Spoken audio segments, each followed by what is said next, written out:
Assalamualaikum warahmatullahi wabarakatuh. Hamdan wa syukran lillah, salatan wa salaman ala rasulillah, Sayyidina Muhammad ibn Abdillah wa ala alihi wa sahbihi wa walah. Amma ba'du, pada kesempatan ini kita akan ngaji mengenai menyikapi ujian wabah COVID-19. Allah berfirman di dalam Al-Quran surah Al-Baqarah ayat ke-100. A'udzu billahi minasyaitonir rajim. Bismillahirrahmanirrahim. Wa lanabluwannakum bisyai'in minal khaufi wal ju'i wa naqsin minal amwali wal anfusi wath thamarat wa basyyiris shabirin. Dan sungguh pasti kami uji kalian semua dengan sedikit rasa takut, kelaparan, sedikit kekurangan harta, jiwa dan buah-buahan. Wa basyiris shabirin, dan sampaikanlah kabar gembira kepada orang-orang yang sabar. Di sini jelas ketika Allah menguji seseorang, kadarnya pasti sedikit. Karena tujuannya adalah ujian, bukan untuk membinasakan. Kalau kadarnya banyak, maka tentu manusia akan binasa. Dan itu tentu bukan tujuan dari ujian. Sebagaimana Allah berfirman dalam ayat yang lain, la yukallifullahu nafsan illa wus'aha. Allah tidak akan membebani seseorang di luar batas kemampuannya.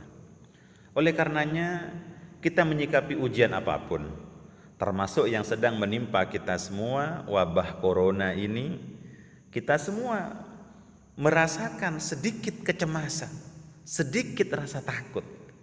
Jadi kecemasannya, ketakutannya sedikit saja, jangan banyak-banyak. Jadi karena kalau banyak, itu justru di luar dari yang dikehendaki oleh Allah, yang akhirnya itu akan merugikan kita dan bukan malah positif untuk kita. Padahal setiap ujian pasti tujuannya positif untuk kita yang sedang diuji. Jadi ketakutan yang berlebihan itu justru akan menimbulkan penyakit, menimbulkan mudarat yang itu bukan tujuan dari ujian itu sendiri. Sebagaimana yang dikatakan oleh seorang ulama, Ibnu Sina, al-wahmu nisfud da'. Cemas itu adalah separuh dari penyakit. Wal itmi'nanu nisfud dawa, dan optimisme, ketenangan dalam menyikapi sesuatu justru itu adalah separuh dari obat. Wassabru bidayatus syifa, dan sabar adalah awal dari kesembuhan. Kemudian di dalam ayat ini surah Al-Baqarah ayat ke-100, di situ ditutup dengan wabasyiris shabirin. Ini menunjukkan bahwa ujian itu sesungguhnya merupakan tester, sebagai pembeda mana orang-orang yang beriman dan mana orang-orang yang tidak beriman. Orang yang beriman setiap diuji maka dia akan sabar. Orang yang tak beriman ketika diuji dia melakukan tindakan-tindakan konyol yang tidak mencerminkan kesabaran. Nah, disitulah Allah akan memilah mana orang-orang yang beriman, mana orang-orang yang tidak beriman. Yang beriman dia pasti bersabar.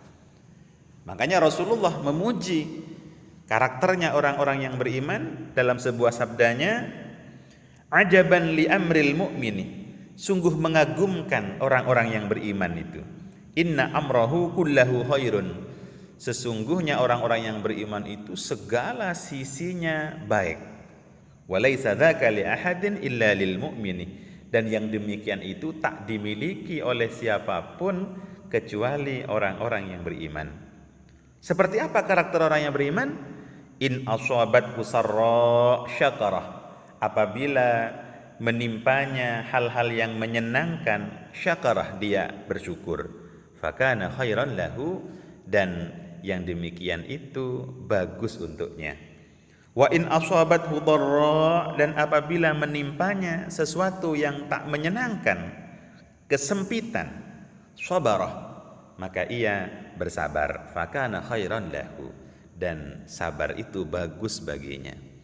Jadi bagi orang yang beriman, sakitnya baik karena dia akan bersabar dengan sakitnya, sehatnya juga baik karena dia akan bersyukur dengan kesehatannya itu. Jadi oleh karenanya dalam menyikapi wabah COVID-19 kita ini, ayo kita biasa-biasa saja. Kita sebagai orang yang berakidah Ahlus Sunnah wal Jamaah tetap harus menyeimbangkan antara ikhtiar dan doa. Ikhtiar kita ikuti saran-saran dari dokter, anjuran pemerintah, stay at home, social distance, mengurangi kerumunan, menghindari kerumunan, menjaga kebersihan. Ayo kita ikuti sebagai bentuk ikhtiar kita, karena ini harus kita lakukan.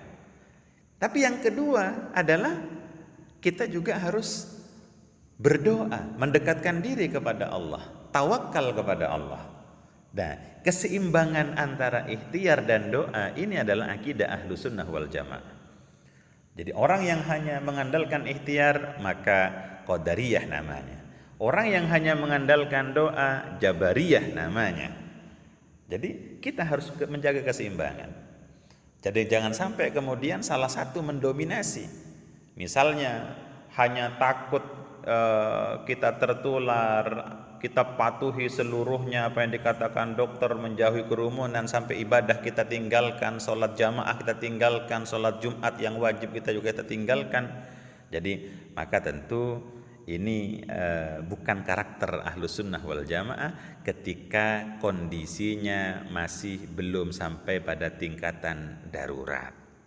Jadi oleh karenanya kita harus punya cara-cara yang lain untuk menghindari musibah itu. Jadi selain apa yang disarankan oleh dokter. Misalnya dalam sebuah hadis qudsi Allah berfirman, innallaha azza wa jalla yaqul, sungguhnya Allah berfirman, inni la ahimmu bi ahlil ardi azaba, sesungguhnya aku hendak menurunkan bencana kepada penduduk bumi. Fa idza nadartu ila ummari buyuti, namun ketika aku masih melihat orang-orang yang memakmurkan rumahku, wa ilal mutahabbina fiyya, dan masih aku melihat orang-orang yang saling mencinta karena aku, wa ilal mustaghfirina bil ashar, dan masih aku lihat orang-orang yang minta ampun di waktu sahur, suraftuhu anhum, maka aku palingkan bencana itu dari mereka.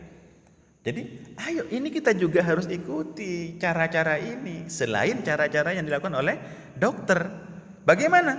Kita makmurkan masjid, kita saling mencinta karena Allah, jangan sampai putus silaturahim, yang tidak bertegur sapa segera menyapa, yang tadinya bertengkar ayo segera akhiri pertengkaran, dan ayo kita mendekatkan diri kepada Allah, mustaghfirin, menjadi orang-orang yang senang beristighfar kepada Allah, utamanya di waktu malam. Insya Allah ketika ini bisa kita lakukan, maka meskipun virusnya mungkin tidak hilang, tetapi akan ada imunitas dalam diri kita. Allah akan menjaga Allah akan menjaga kita dari berbagai macam hal-hal yang mudarat tersebut. Saya kira demikian, mudah-mudahan senantiasa bersama pertolongan Allah. Semoga Allah memberikan kemampuan kepada kita bisa menyikapi ujian ini dengan baik, dan semoga banyak hikmah yang bisa kita dapatkan, dan Allah segera membebaskan bangsa Indonesia dari wabah COVID-19. Assalamualaikum warahmatullahi wabarakatuh.